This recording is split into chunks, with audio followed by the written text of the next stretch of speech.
आओ आओ मोहन बेटा। दरवाजे खोलते हुए अशोक के पिताजी ने मोहन से कहा। नमस्ते अंकल जी।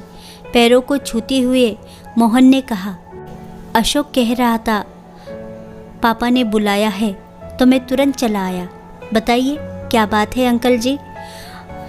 मोहन, दरअसल आशा के लिए एक लड़के का रिश्ता आया है।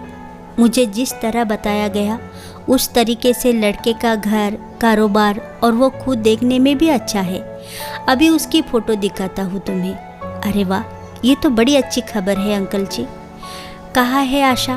मोहन उत्साहित होकर पूछा। वो दरअसल तुम्हारा ही, तुम जानते हो ना, वो तुम्हें अपने बड़े भाई जैसा प्यार और सम्मान देती है। अरे जब मैं हुई ही उसका बड़ा भाई तो वो मुझे प्यार नहीं करेंगी? मेरी छोटी बहन है, देखना रोनों के लगा देंगे हम उनकी शादी में।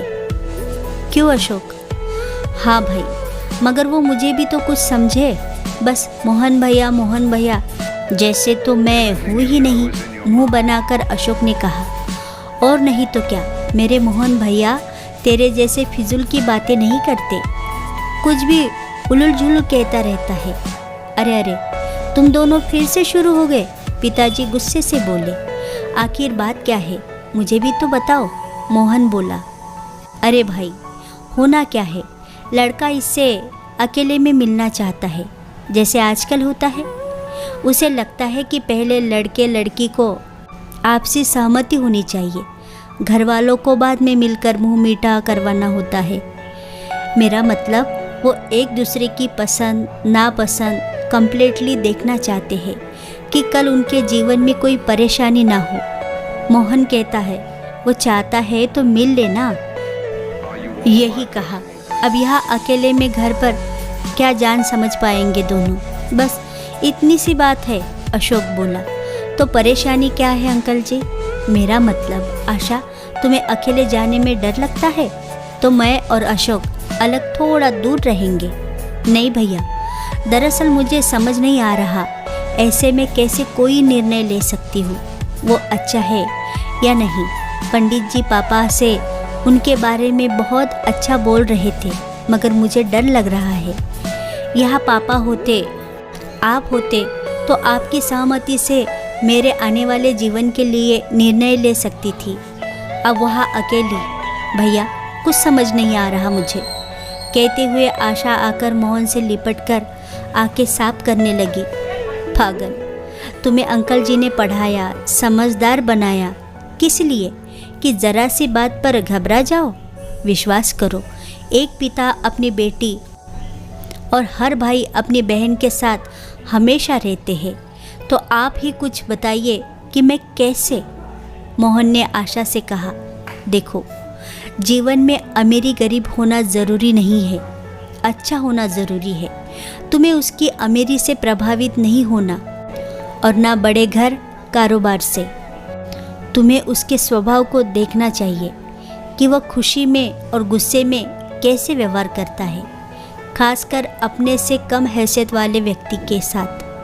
मसलन तुम किसी रिक्शा से कहीं जा रही या आ रही हो, उसके साथ कैसा व्यवहार करता है, किसी रेहड़ी पटरी वाले से साथ कैसा व्यवहार करता है।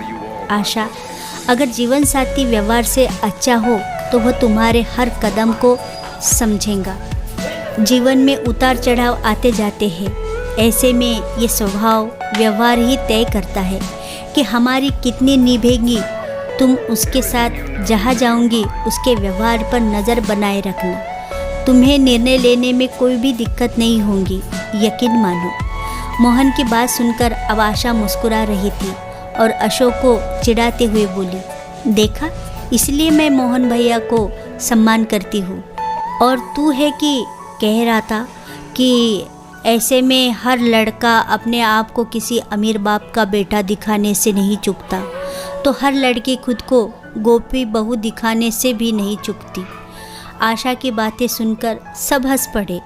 अगले दिन आशा लड़के से मिलने गई और शाम को जब वह घर लौटी तो उसके पिताजी के साथ अशोक और मोहन भी वहाँ उसका इंतज़ार कर रहा था। वापस लौटी, आशा के चेहरे पर मुस्कुराहट थी और उसने बताया कि उसने लड़के को मुंह पर कह दिया, बिना किसी झिझक के। सब हैरान कि उसने लड़के को मुंह पर ना कह दिया। बिना किसी झिझक के सब हैरान से आशा को देख रहे थे, क्योंकि जो किसी को भी सामने से हाँ या ना नहीं कह पाती, वो ऐसे कैसे आज एक लड़के को मुंह पर ना कहकर आई है। तब आशा ने बताया, वो लड़का उसे अपनी कार से पहले इधर उधर घुमाते हुए अपने कारोबार, अपने ब्रांडेड चीज़ों के बारे में बता रहा था। मुझे भूख लगी थी तो वो पास के ही एक रेस्टोरेंट में खाना खिलाने लेकर गया, जहाँ खाने के बाद उसके वेटर को आवाज़ लगाई, ओए हेलो वेटर। जी सर आया। ये क्या है, कैसी सर्विस है तुम लोगों की, कितनी आवाज़ लगानी पड़ती है। माफ़ कीजिए सर, वो मैं वहाँ पेमेंट ले रहा था इसलिए देर हो गई। अच्छा तो तू ही है यहाँ पर अकेला, पेमेंट कोई और नहीं ले सकता था? जब मैंने तुझे 2 बार बुलाया तो तूने सुना क्यों नहीं? आपकी आवाज़ तो सुनी थी मैंने और मैं बस आ ही रहा था। वो क्या है ना सर, वो मेरी टिप चली जाती। यही टिप तो हमारी असली आमदनी होती है, वरना हमारी तनख्वाह तो बहुत कम है। छोड़ो ना, क्यों गुस्सा हो रहे हो? आप जब वो कह रहा है तो उसकी परेशानी को समझने की कोशिश कीजिए। मैंने कहा, छोड़ दो?